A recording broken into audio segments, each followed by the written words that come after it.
창세기 28장 16절에서 19절 말씀입니다. 야곱이 잠이 깨어 이르되 여호와께서 과연 여기 계시거늘 내가 알지 못하였도다. 이에 두려워하여 이르되 두렵도다. 이곳이여 이것은 다름 아닌 하나님의 집이요 이는 하늘의 문이로다 하고, 야곱이 아침에 일찍이 일어나 베개로 삼았던 돌을 가져다가 기둥으로 세우고 그 위에 기름을 붓고 그곳 이름을 베델이라 하였더라. 이 성의 옛 이름은 루스더라. 아멘. 이는 살아계신 하나님의 말씀입니다. 그 어느 때보다도 생활 공간의 안전이 중요한 때를 보내고 있습니다. 신종 코로나 바이러스 때문에 집에만 계시니까 여러분 많이 답답하시죠? 저도 가급적이면 외부 행사나 모임 있어도 자제하고 외식도 안 하고 최대한 활동을 제한하고 있습니다. 이게 제 개인의 건강을 위해서가 아니라 교회를 사랑하는 마음이 지금 내가 할 수 있는 일이 이거겠구나라는 그런 마음으로 활동 반경을 줄이다 보니까요, 집에 머무는 시간이 많이 늘더라고요. 덕분에 난생 처음 배달의 민족으로 핫도그도 시켜서 먹어본 적이 있어요. 그런 게 있는지 이제 알았어요. 갑자기 핫도그가 먹고 싶은데 가려니까 귀찮더라고요. 그랬더니 제 딸이 배민이 있다고. 배민이 뭐냐고 물어봤더니 배달의 민족이라는 앱이 있대요. 처음 알았습니다. 그래서 핫도그도 시켜 먹고 순대볶음도 시켜 먹었어요. 일상이라는 것은 우리가 경험하는 사건이지만 공간이라는 측면으로도 생각해 보면 우리가 대부분의 시간을 보내고 있는 삶의 자리이기도 합니다. 우리는 대부분의 시간을 직장이나 가정이라는 한정된 공간에서 보내게 되죠. 제가 학생 때는 좀 모범생이었거든요. 그래서 집, 학교, 교회 3박자 인생이었어요. 지금은 집, 교회 그것이 다예요. 하는 일은 다르지만 아마 여러분의 인생도 공간이라는 측면으로 살펴보면 크게 다르지 않을 것입니다. 사실 우리가 가는 곳 많지 않아요. 각자의 삶의 공간이 있습니다. 처음에는 특별했을지 몰라도 시간이 지나면서 점점 적응이 되고요. 그래서 무료해지고 흥미를 잃어버리게 되는, 그래서 때때로 좁은 울타리처럼 여기는 것이 우리가 일상을 살아가면서 경험하는 공간의 모습일 거예요. 그래서 교회만 있으면 당장이라도 떠나고 싶은 곳이 우리가 살아가는 일상의 자리입니다. 하지만 일상은 그렇게 떠나야만 하는 곳이 아니에요. 우리가 어디에 있든지 그 일상의 공간은 다시 돌아가야 될 우리의 삶의 좌표입니다. 여행이 행복한 것은 돌아갈 곳이 있기 때문이에요. 만일에 돌아갈 곳이 없다면, 돌아갈 우리의 인생의 일상의 공간이 없다면 그것은 여행이 아니고요, 떠돌이일 뿐이에요. 그런 점에서 우리가 지겹다고 흥미를 잃어버린, 그래서 시간만 되면 상황만 되면 당장이라도 박차고 떠나고 싶었던 그 일상의 평범한 공간은 늘 우리가 어디에 있든지 우리가 다시 돌아가야 될 우리 인생의 내비게이션의 목적지와 같은 곳입니다. 야곱의 이야기는 우리가 머물고 있는 자리가 어떤 의미가 있는가를 아는 것이 인생에 있어서 얼마나 중요한 것인가를 보여주는 사건입니다. 야곱이 형을 피해서 도망을 가요. 먼 길을 가는 동안에 이미 야곱은 지쳐 있었습니다. 그렇게 이름 없는 들판에 쓰러지듯 잠에 들었는데 꿈에서 하나님을 만나요. 그리고 그가 그 아침에 일어나서 가장 먼저 했던 말이 본문 16절입니다. 야곱이 잠이 깨어 이르되 여호와께서 과연 여기 계시거늘 내가 알지 못하였도다. 그 전날 밤 야곱은 실패자요 도망자의 모습으로 그냥 잠에 들었었는데 그 다음날 일어났을 때 그곳을 하나님의 집이라 라는 의미로 베델이라고 부릅니다. 그리고 하나님께 소원 기도를 해요. 그가 그곳이 어떤 곳인지를 깨닫지 못했을 때는 그냥 실패자였어요. 도망자였습니다. 그런데 여기에도 하나님이 계시구나. 자기가 머물고 있는 그 일상의 평범한 자리, 아무도 눈여겨보지 않는 자리, 그래서 실망했던 그 자리에도 하나님이 계시다라는 것을 깨달았을 때 야곱의 인생이 달라져요. 그가 하나님께 소원 기도를 합니다. 그 뜻이 뭐겠어요? 하나님 도와주시면 저도 이렇게 살아가겠습니다. 삶의 목표를 정하고 삶의 미래를 그가 계획했다라는 것입니다. 자신이 있는 자리가 어떠한 자리인가를 알지 못했을 때는 야곱에게는 미래에 대한 기대가 없었어요. 그런데 여기에도 하나님이 계시다라는 자신의 그 자리에 하나님이 여전히 임재하고 계시다라는 사실을 깨달은 것만으로도 야곱은 하나님께 소원을 하고 미래를 품고 꿈을 생각하게 되며 그렇게 새로운 사람이 되어 인생을 시작하게 된 거예요. 그리고 우리가 알듯이 야곱은 12지파의 조상이 됩니다. 야곱처럼 자신이 있는 곳에 영적인 의미를 아는 것만으로도 삶을 살아가는 태도가 달라지고요, 살아야 될 이유가 달라지고 인생이 달라져요. 지극히 평범한 일상의 자리에서 하나님의 임재를 의식하면서 살아가는 것을 코람데오라고 합니다. 라틴어인데요, 하나님 앞에서라는 뜻이에요. 일상의 매 순간 마치 우리가 하나님 앞에 있는 것처럼 일상을 소중하게 여기면서 살아가자라는 그런 신학적인 용어이고요, 특별히 종교 교육자들의 삶의 좌우명이었습니다. 천주교가 가장 부패했던 중세시대에 그때 가장 거룩한 곳,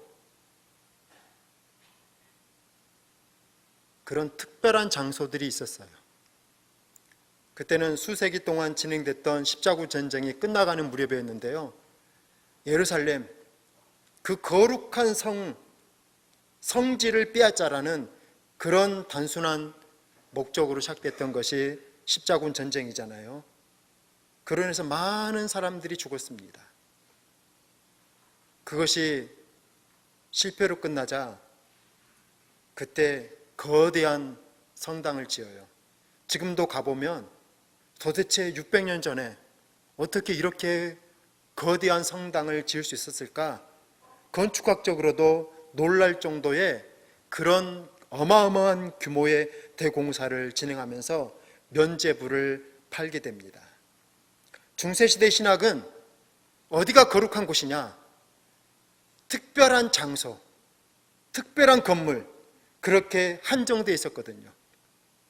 그런 시대의 종교개혁자들이 성당만이 거룩한 곳이 아니라 하나님의 사람들이 살아가고 있는 그 평범한 모든 곳, 그래서 강단에서 말씀을 선포하는 자리만이 아니라 가정주부가 집안에서 청소를 하고 있는 그 평범해 보이는 그 공간조차도 동일하게 거룩한 곳이다. 이것이 종교개혁의 가장 핵심이고요, 이것이 우리가 믿고 있는 개신교의 영성이에요. 코람데오는 아무도 눈여겨보지 않았던 그 일상의 자리에, 아니 거룩한 곳과는 비교해보면 초라해 보이고 의미 없다고 여겨졌던 그런 평범해 보였던 그 공간을 하나님이 계시는 거룩한 곳으로 바꿔냈던 개혁자들의 외침입니다. 그것은 또한 예수님의 삶의 모습이기도 했어요. 구약시대에는 예루살렘 성전이 특별했거든요. 그래서 1년에 3번씩 꼭 그곳을 찾아가야만 했었습니다. 그 예수님은 그 거룩하게 여겨졌던 그곳으로 오신 것이 아니고요, 평범한 사람들의 그냥 아무도 눈여겨보지 않는 그냥 일상의 그 공간으로 오셨거든요.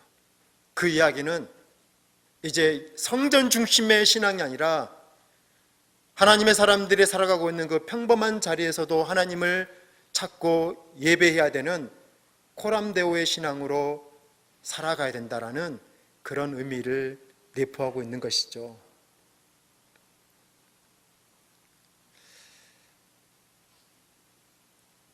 하나님은 모든 곳에 계십니다.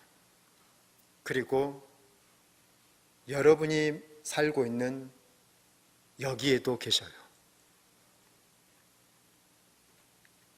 왜 여기입니까? 왜 야곱이 여기에 있는 하나님을 발견했을까요? 그곳이 예루살렘 같은 무슨 성지입니까? 하나님이 거기 계신 이유는 딱 한 가지예요.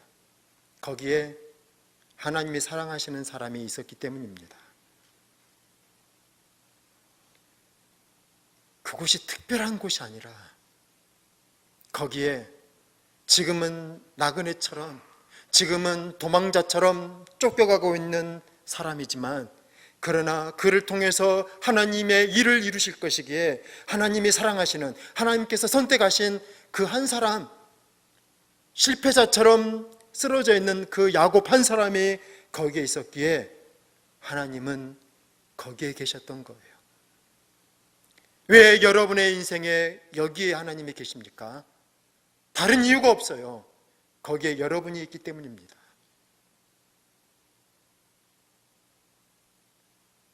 하나님은 예배의 자리와 기도의 자리만 계시는 분이 아니라 여러분이 살아가고 있는, 때로는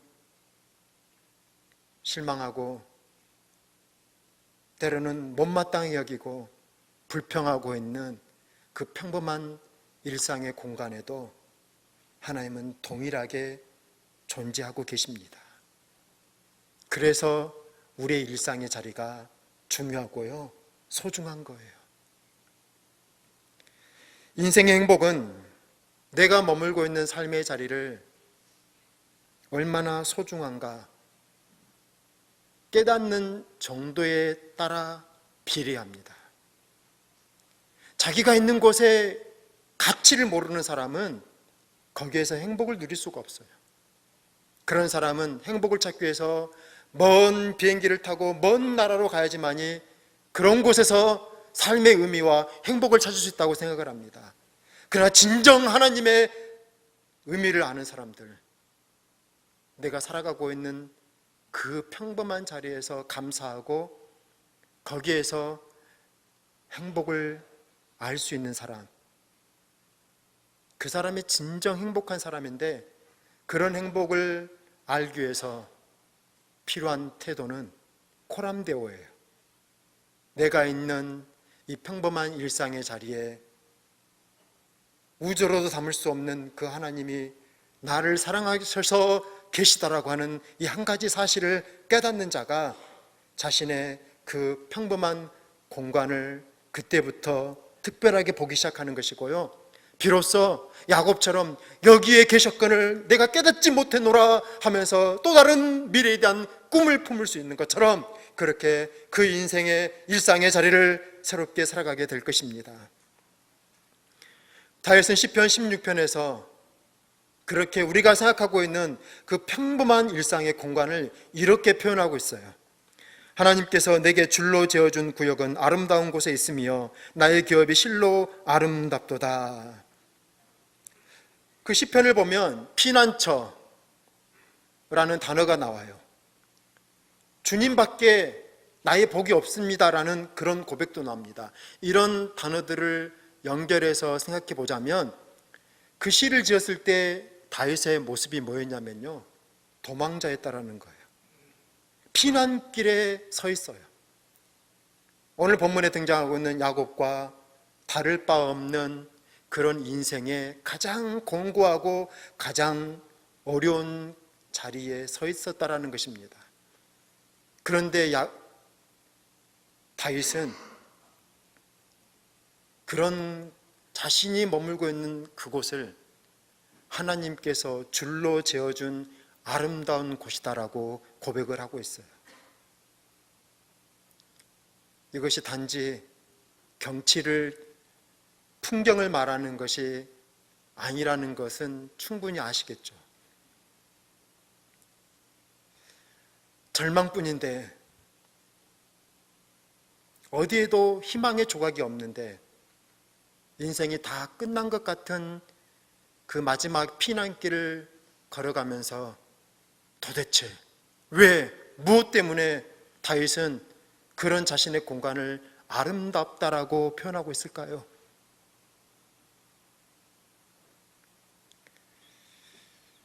자신이 왕궁에 있어도, 자신이 굴에 있어도, 때로는 자신이 원하지 않는 일로 인해서 고난을 겪고 있다 할지라도 다윗은 여기에도 하나님이 계시다라는 것을 알았기 때문입니다. 내가 지금 비록 경험하는 것은 고난이지만, 그런데 그것조차도 줄로 정확히 재어서 단 한치 오차도 없이 내 삶의 확정에서 하나님께서 허락하신 구역 가운데 자신이 머물고 있다라는 것을 다윗은 알았던 것입니다. 다윗은 내가 지금 무엇을 경험하느냐, 그것보다도 더 중요한 것이 있다라는 것을 깨달았어요.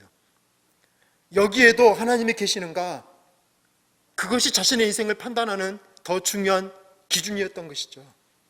그래서 여기에도 하나님이 계시다면 골리앗 앞에서도 두려운 것이 없는 것이고요, 굴에 숨어 있어도 고독하지 않고 압살롬에게 쫓겨가도 슬프지 않았던 것입니다. 그것이 다윗의 코람데오였어요. 하나님이 여기에도 계시다면 우리가 앞에서 불렀던 찬송가 438장처럼 주 예수와 동행하니 그 어디나 하늘나라, 여기라고 하는 이 지극히 평범하고 보잘것없는, 때로는 지루하고 누추하게 여겨졌던 그 공간에 하나님이 계시다면 그것만으로도 충분히 아름답다라는 것을 깨달았던 그 다윗. 특별한 공간에서 특별한 경험을 추구하는 이 시대에 우리가 다시 회복해야 될 일상의 영성 아니겠습니까? 세상의 기준으로 본다면 자신이 머물고 있는 그 공간에서 만족할 만한 사람이 과연 얼마나 될까요? 부귀영화가 있어야 되고 명예와 건강과 성공이 있어야 되는데, 그런 것들로 가득 그 공간을 채워야지 만족하고 행복할 텐데, 그런 것은 늘 한정되어 있거든요. 그리고 또 기준이 없어요.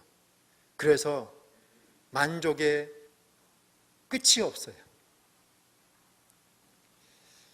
우리의 공간에서 그런 것들로 우리의 삶의 의미와 행복을 찾으려다 보면 우리는 도리어 그만큼 실망할 것입니다. 사람은 자기가 있는 자리에 만족하지 않음으로써 불행을 겪거든요.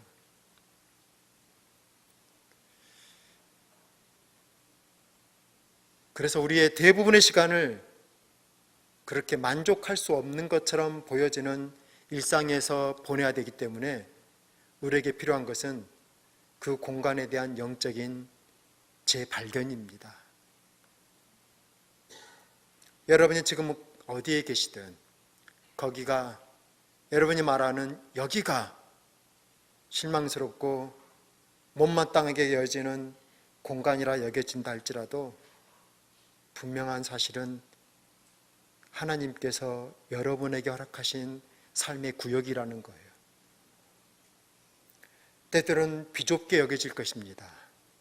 때로는 낮게 여겨질 거예요. 더 넓은 곳으로, 더 높은 곳으로 가고 싶을 거예요. 저는 여러분이 그런 더 넓고 더 주목받고 더 높은 곳으로 올라가기를 바랍니다. 근데 그 이전에 먼저 지금 내가 있는 곳의 영적인 의미를 아는 것이 더 중요할 거예요. 지금 여기에도 내가 그토록 불만스럽게 여겨지는 그 여기에도 하나님이 여전히 계시다라는 것을 깨닫는 것이 먼저 필요하다라는 것입니다. 그걸 깨닫는 자만이 야곱처럼 새로운 꿈을 꾸게 될 것이거든요.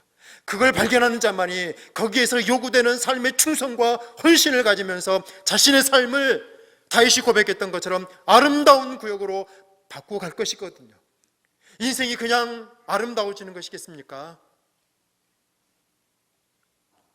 하나님이 딱 떼어주는 어떤 그 공간이 그것 자체가 아름다운 것이겠어요? 거기에도 하나님이 계시다라는 것을 기억하며 그곳을 거룩한 곳으로 바꾸어내려고 하는 한 사람의 몸부림과 거기에 내가 여기 있어야 될 이유가 있구나, 그래서 불만스럽고 나에게 이런 일들은 작은 것처럼 여겨진다 할지라도 그런 일에 대해서 사랑하는 마음으로 충성함으로써 그 공간이 조금씩 아름다워지는 것 아닙니까?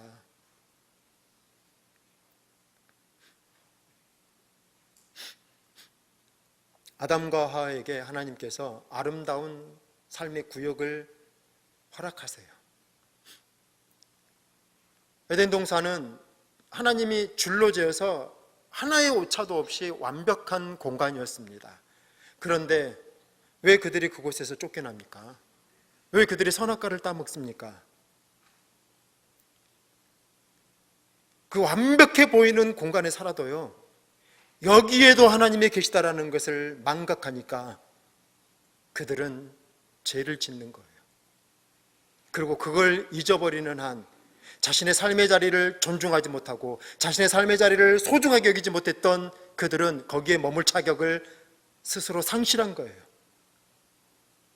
그래서 거기에서 쫓겨납니다. 자기가 머물고 있는 곳을 사랑하지 않는다면, 자기가 머물러 있는 그것조차도 세상의 기준으로는 작고 비좁아 보인다 할지라도 하나님이 내게 주신 하나님의 뜻하신 바가 있어서 하나님이 내게 허락하신 아름다운 구역이라고 여기는 사람에게 하나님은 또 다른 삶의 기회를 허락해 주시는 거예요.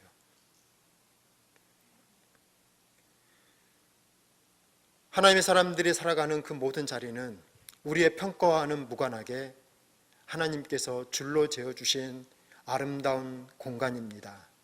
그래서 우리는 그것을 하나님이 주신 곳으로 지켜야 될 책임이 있어요.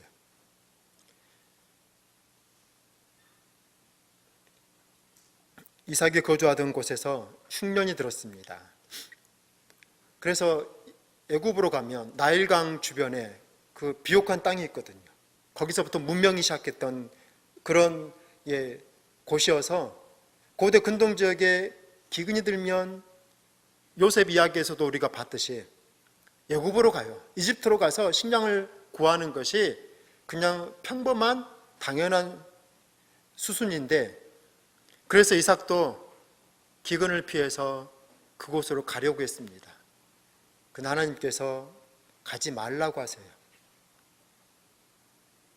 그래서 이삭이 그냥 그 자리를 지켜요. 그리고 그 땅에서 농사를 짓고 그 해에 100배의 결실을 얻게 됩니다. 이것이 계기가 돼서 이삭이 창대하고 왕성하여 마침내 거부가 되었다라고 성경은 설명하고 있습니다. 성경에서 거부라고 표현된 사람은 딱 이삭 한 사람이에요. 자기의 자리를 기근이 들어서 실망하고 배고프고 당장에도 떠나야 될 그런 삶의 공간이었지만, 그래도 그것조차도 하나님께서 자신에게 줄로 재어준 구역이라는 것을 믿고 그 자리를 지키고, 그래서 그 자리에서 그 가뭄의 땅에 씨를 뿌리면서 열심으로 살았던 한 사람에게 어떤 결과가 주어졌는가를 보여주는 단적인 사건이에요. 자신의 자리에서 충성하는 자에게 하나님께서 어떤 축복을 주셨는가? 이삭은 그렇게 우리에게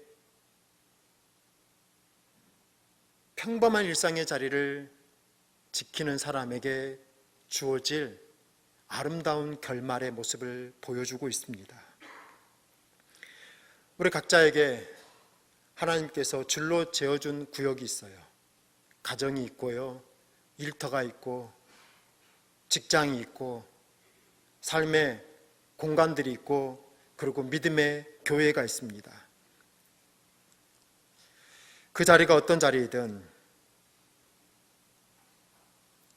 여기에도 하나님이 계시다라면 그곳을 사랑하십시오.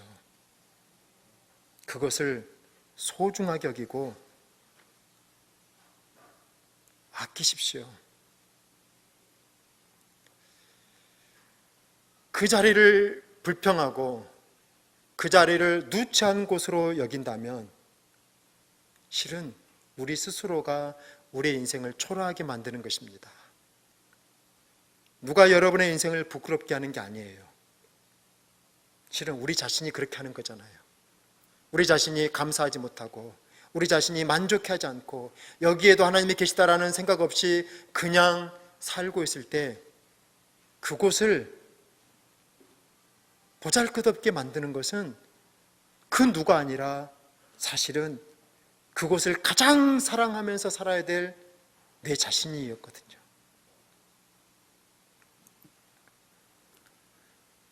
저도 제 삶의 자리에서 불평한 적이 많습니다. 주님, 왜 이것밖에 안 됩니까? 저에게 좀 더 넓은 공간이 있으면 좋겠는데 뭔가 저는 더 큰 일을 할 수 있을 것 같았는데 하나님이 허락해 주신 그 삶의 구역이라는 것 작아 보였고요, 중요하지 않게 보였고, 그래서 불만이 있었어요. 그런데 그럴수록 제 삶에서 경험됐던 분명한 한 가지, 그럴수록 제 삶은 의미 없어졌고요, 초라하고 더 불평이 늘었습니다. 뒤돌아보면 그 누구 때문이 아니었어요. 제 스스로 제 삶을 무가치하게 만들었던 거거든요. 여기에 이곳이 얼마나 크냐, 얼마나 중요하냐, 그것으로 제 삶을 판단할 때는 제 삶은 그럴수록 초라했어요. 그렇지만 여기에도 하나님이 계시다라는 것을 깨닫고 그때부터 그곳을 소중하게 여기기 시작할 때 제 삶은 누군가가 비교할 수 없는 특별한 인생이 되고요, 그럴 때 비로소 제 삶이 만족스러워졌고 제 삶을 아름답다라고 고백할 수가 있었습니다. 우리가 생각하는 삶의 구역과 우리가 살아가는 삶의 구역은 늘 오차가 있어요. 우리는 좀 더 크고 좀 더 웅장하고 좀 더 특별한 구역을 생각했지만, 그런데 우리가 살아가는 삶의 실제의 구역은 늘 비좁고요, 주목받지 못하는 것처럼 여겨지고 그냥 보통의 평범한 것이었어요. 이 오차로 인해서 때로는 실망도 하고 좌절도 합니다. 근데 얘 어디에서 이런 오차가 생길까요? 여기에 하나님이 계시다라는 것을 모르면 우리는 그 오차를 극복 못해요.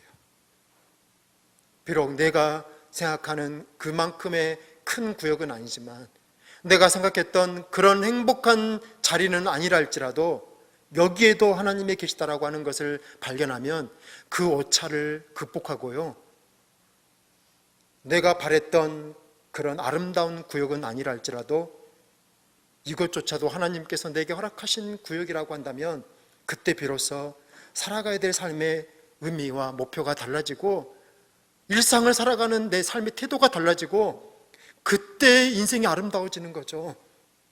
집이 무슨 고가 장식으로 다 채워져 있어서 비싼 옷을 입고 있어서가 아름다워지는 것이 아니라, 비싼 땅에서 살아가야지만이 내 삶의 가치가 높아지는 것이 아니라, 내가 내 인생을 소중하게 여길 때만이 비로소 내 삶이 가치 있어지고 아름다워진다는 것이라면,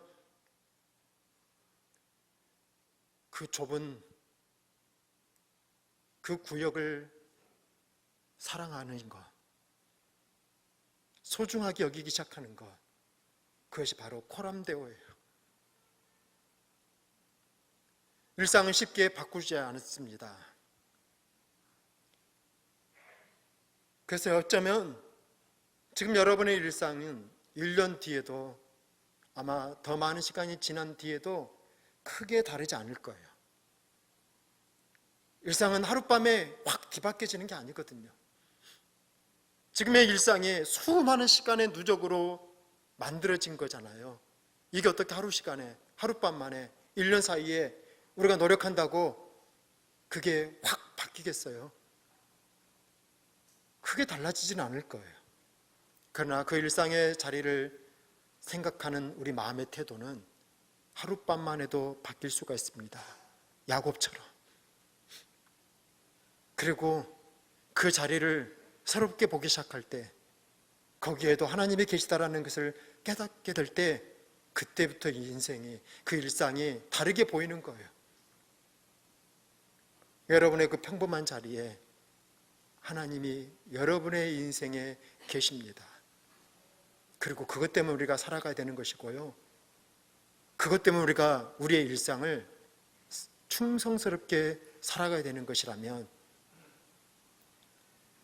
그 일상의 비밀을 깨닫고 야곱처럼, 그 베델의 야곱처럼 여러분의 인생이 얼마나 소중하고 아름다운가를 발견하고,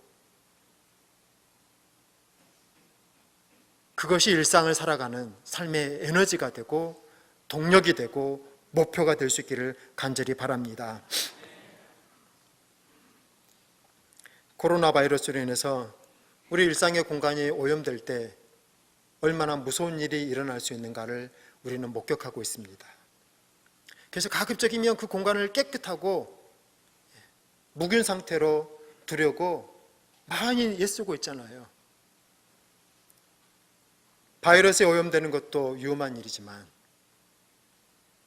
영적으로 무뎌지고 죄로 어두워져서 우리 일상의 영적인 의미를 깨닫지 못한 채 코람데오의 의식 없이 그냥 살고 있다면, 그건 바이러스로 감염된 것보다도 훨씬 더 무서운 일일 겁니다. 소중한 마음, 아끼는 마음, 사랑하는 마음, 스스로가 자신의 인생을 가치 있게 존중하는 마음, 그 마음으로 여러분의 마음은 끝이 없는 아름다운 구역으로 그렇게 확장되어 가기를 간절히 축복합니다. 아무리 강조해도 일상은 여전히 지루하고요, 특별한 일이 일어나지 않는 그런 평범한 곳입니다. 앞으로도 문제는 계속 생길 것이고 또 실망할 거예요.